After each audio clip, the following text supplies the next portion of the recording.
જય સ્વામી મિત્રો, ખૂબ લાઈક કરી રહ્યા છો, ખૂબ શેર કરી રહ્યા છો, ખૂબ સબસ્ક્રાઇબ કરી રહ્યા છો. આપનો ખૂબ ખૂબ આભાર. તમામ વિડીયો જોતા એને બધાને જાજાથી જય સ્વામિનારાયણ.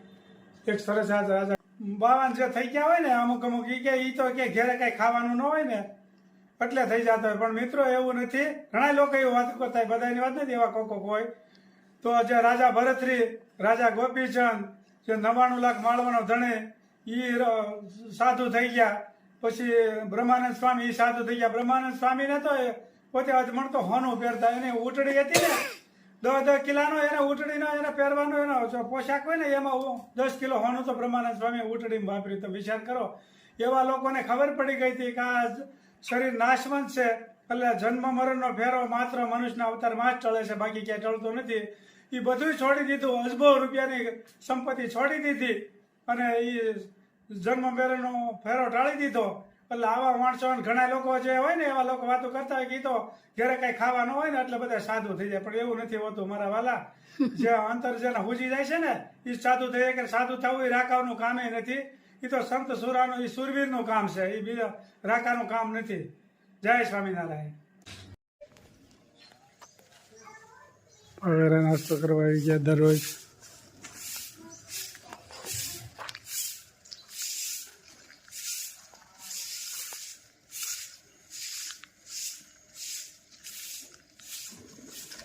દરરોજ સવારમાં આવી જાય નાસ્તો કરવા માટે,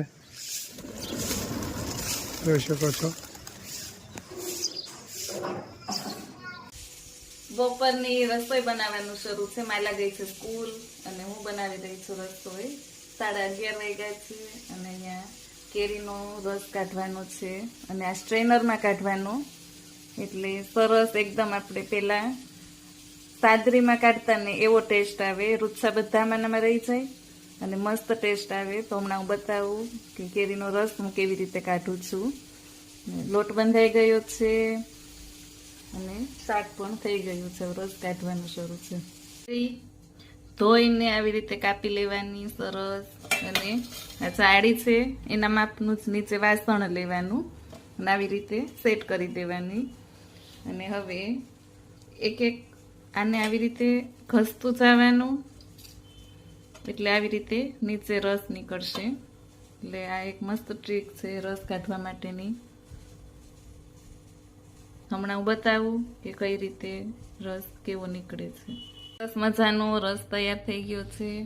આ જાળીમાં બધા રૂચા રહી જાય, એટલે ખાંડ કે એવું કાંઈ એડ ના કરવું પડે અને તોય મસ્ત એવો રસ નીકળે.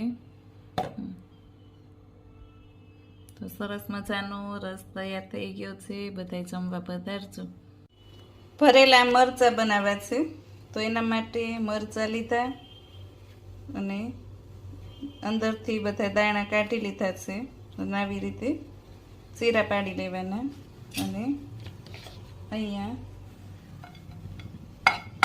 બેસન ચણાનો લોટ શેકવાનો. લોટ સરસ શેકાઈ ગયો છે. હવે આને ઠંડો થવા દેવાનો છે. લોટ ઠંડો થઈ જાય એટલે એમાં ધાણા, થોડીક હિંગ, હળદર, ધાણા જીરું પાવડર થોડુંક વધારે, થોડો ગરમ મસાલો, લીંબુનો રસ, સફેદ તલ, મીઠું અને ખાંડ, લાલ મરચું. બધો મસાલો મિક્સ થાય એના માટે થોડુંક તેલ લઈ આ બધાને મિક્સ કરી અને મરચાંમાં ભરવાનું છે. જોઈએ એટલું તેલ નાખવાનું. આમ મસાલો એકદમ સરસ ચીપકી જાય ને એવો બનાવવાનો, લચકા જેવો. તો હવે આપણે બધા આ મરચાંને મસાલો ભરી લેશું. બધા મરચાં સરસ ભરી લીધા છે અને અહીંયા તેલ ગરમ મૂક્યું છે. તો હવે આપણે આ મરચાંને શેકી લેવાના છે. આવી રીતે બધા ગોઠવી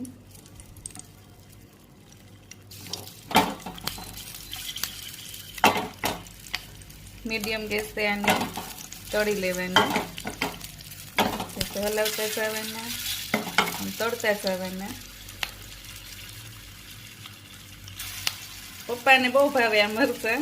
ગમે ત્યારે હું આવું કેક બનાવું એટલે સલાલા યાદ આવે કે બધા ભેગા હોય તો ગમે એમ.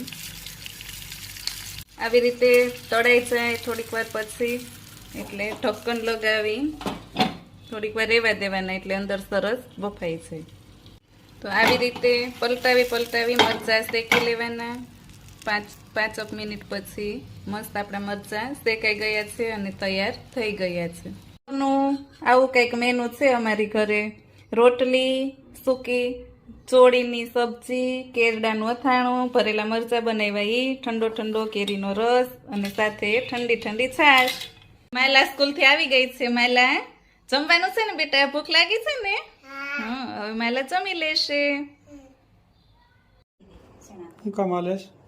ચણાનું શાક વઘારવાનું છે. રાઈ, જીરું, લીમડો,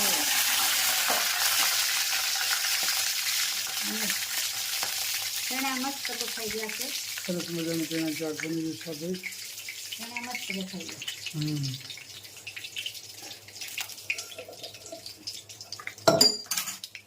ચણાનું શાક જોઈ શકો છો.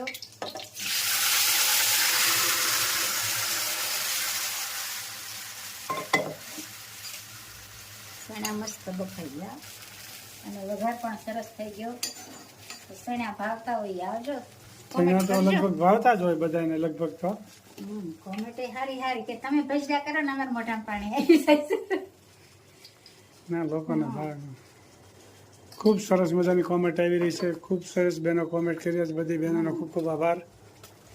આપ જોઈ શકો છો ચણાનું શાક આજ બની રહ્યું છે ભાઈ, સરસ મજાનું.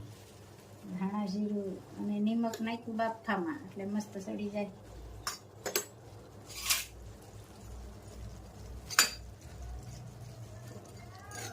અને રસાવાળા ખાવા હોય ને તો થોડોક ચણાનો લોટ નખાય એટલે મસ્ત રસાવાળા લચકો થઈ જાય એકદમ ગ્રેવી જેવા.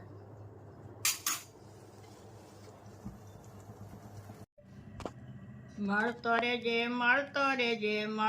રેજે રે હો કનૈયા કોક દિન મળતો રેજે રે. મારે તું આવવાની આશાની વેલડી ફાલી ફૂલી રહીશું યંતરમાં ગેલડી. કોક દિન મારે ઘેર ડરતો રેજે રે હો કનૈયા કોક દિન મળતો રેજે રે. મારે તું એક છે ને તારે અનેક છે. તારી ભક્તિનું મારે જીવન માટે કશે. દૂધ સાકર જેમ ભળતો રેજે રે હો કનૈયા કોક દિન મળતો રેજે રે. આંગણામાં આવીને આંગણું દીપાવજે. સપનામાં આવીને સૂતા જગાડજે. મીરાબાઈની જેમ ઢળતો રેજે રે હો કનૈયા કોક દિન મળતો રેજે રે.